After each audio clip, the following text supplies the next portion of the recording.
चलता फिरता ट्रेन का इंजन खड़ा हुआ है यार्ड में, भाई वहां से काट काट के ले गए ट्रेन का इंजन, तो ये तो कुछ भी नहीं है, बंकर का लोहा आप बोल रहे हैं। तो वहां पे तो ये सायरन जो लगा रहे हैं बच जाएंगे टाइम पे? मुझे नहीं लगता ये सायरन चुरा के भेज देंगे पाकिस्तानी, बिकॉज ये उनका एक कैरेक्टर, नेशनल कैरेक्टर।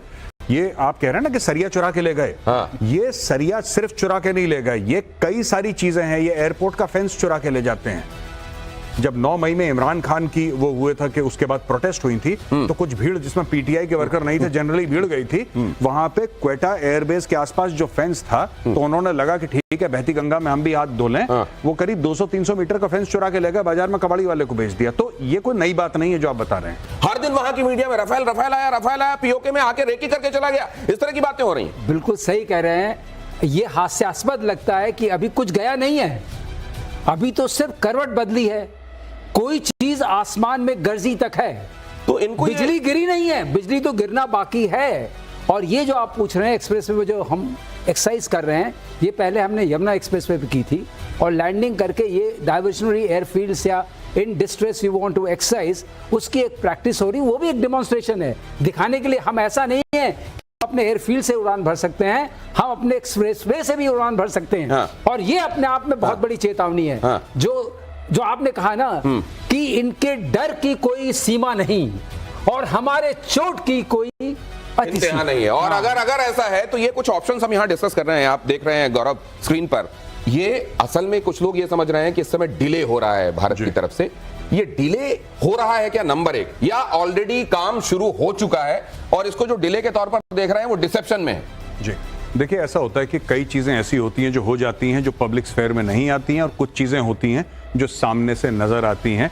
मुझे ऐसा लगता है कि सरकार, और मुझे विश्वास है, सिर्फ लगता नहीं है, मुझे पूर्ण विश्वास है कि सरकार ने काफी कुछ ऑलरेडी कर दिया है। थिंग्स आर इन मोशन, और अचानक एक दिन सवेरे उठेंगे तब पता लगेगा कि बीती रात ये हो गया। सर्जिकल स्ट्राइक्स के साथ भी यही था। जब बालाकोट हुआ किसी को कुछ पता नहीं था, इनफैक्ट इतना सीक्रेट कि फौज के अंदर नहीं पता था कि सर्जिकल स्ट्राइक्स होने वाली हैं। बहुत कम लोगों को पता, और इनफैक्ट इंडियन आर्मी में सीनियर लीडरशिप के काफी हिस्से को नहीं पता था। जो लोग रेलेवेंट थे सिर्फ उनको पता था। तो अगर आप मिलिट्री स्ट्राइक करते हैं, अगर आप एयरफोर्स का इस्तेमाल करते हैं, नेवी, आर्मी का, जो लोग रेलेवेंट हैं उन्हीं को पता होंगे। हम लोग न्यूज मीडिया से लेते हैं। मीडिया क्या, यहाँ पे जब मैं कह रहा हूं, उस दिन हम INS अरिहंत के बारे में बात कर रहे थे, मैंने बोला था कि नेवी तक वालों को नहीं पता होता कि अरिहंत कहां पे। अगर नेवी को नहीं पता होगा तो मीडिया को कहां से पता होगा? आपको मैं चाहूंगा कि इसको पढ़ें, और ये भाषा क्या है जरा इसमें बिटवीन द लाइंस क्या है वो भी आप बताएं। Discuss the Pahalgam terrorist attack with US Secretary Rubio yesterday. Its perpetrators, backers and planners must be brought to justice. देखिए साहब, ये एक बहुत बड़ा स्नब है अमेरिका को, क्योंकि अगर आपने मार्को रूबियो का बयान पढ़ा हो या देखा हो, वो कह रहे हैं कि आप लड़ाई मत करिए, डी एस्केलेट करिए। मार्को रूबियो ने क्लियरली बोला डी एस्केलेट करिए, लेकिन उस मीटिंग के बाद, उस बातचीत के बाद, जो कि एक फोन कॉन्वर्सेशन हुई है, उसमें डॉक्टर जयशंकर ये ट्वीट करते हैं कि हमने पहलगाम का टेररिस्ट अटैक मार्को रूबियो के साथ डिस्कस करा है, और फिर यहां पे देखिए, यहां पे फुल स्टॉप है।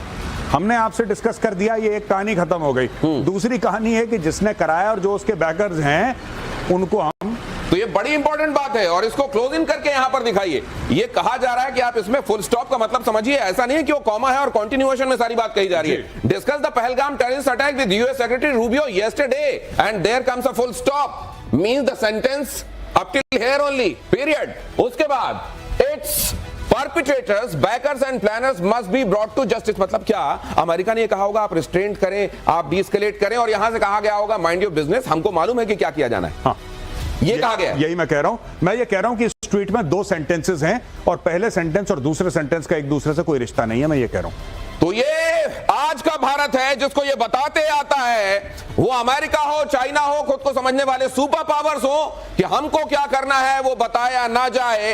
ये जो कम्युनिकेशन है, ये कम्युनिकेशन बहुत इंपॉर्टेंट है। और मुझे लगता है विक्रम सर कि ये कम्युनिकेशन के मामले में अगर हम देखते हैं कि पड़ला किधर, एस जयशंकर के आगे, तो मुझे लगता है कि पाकिस्तान एकदम ही भूसा दिखाई देता है मुझको, दिमाग के मामले में, कम्युनिकेट करने के मामले में, डिप्लोमेसी के मामले में। आपने 2 लाइन में गागर में सागर का समावेश हो गया है।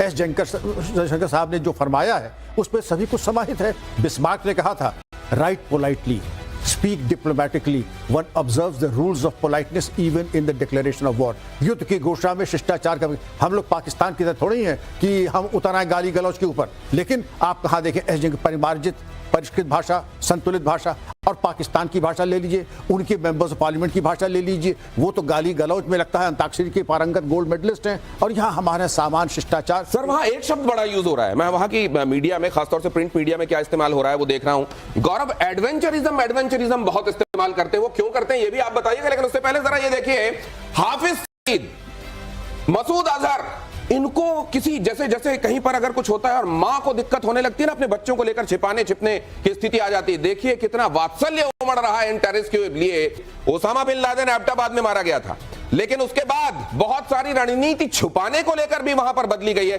जरा उसको देखते हैं, आइए जरा यहां पर फ्लैश कीजिए, आइए बताते हैं कि किस तरीके से सुरक्षाएं बदली गई हैं।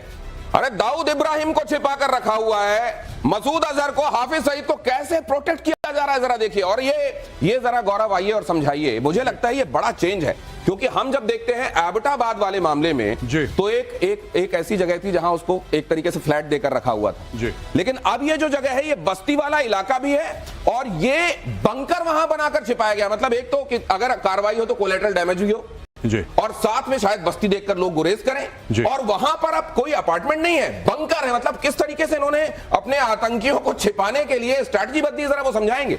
आप बताइए कहां जूम इन करना है, जूम आउट मैं करूंगा। नहीं, बिल्कुल यही वाला इलाका है जी। ये जो गौहर मोहल्ला है जिसके बारे में बात कर रहे हैं लोग जी, अब ये देखिए ना, ये जो हाफिज सईद का घर, ये जौहर मोहल्ला है, ये सॉरी, तो ये वाला जो इलाका है, और अगर आप पूरे इलाके को देखें, हाईली मतलब हाई डेंसिटी वाला इलाका है, यहाँ पे पॉपुलेशन बहुत ज्यादा है, यानी कि कोई भी अगर आएगा लोग आराम से, अच्छा जो हाईली डेंसली पॉपुलेटेड जो इलाके होते हैं उसकी खासियत होती है कि वहां पे रात दिन आवागमन चलता है। फेमिलियर लोग जो वहां के रहने वाले होते हैं, यानी कि कोई अनजान शख्स 2 मिनट में पहचाना जाएगा। ये देखिए साहब, ये मस्जिद है, यानी कि मस्जिद में भी लोग हैं। ये मस्जिद किसके कंट्रोल में है?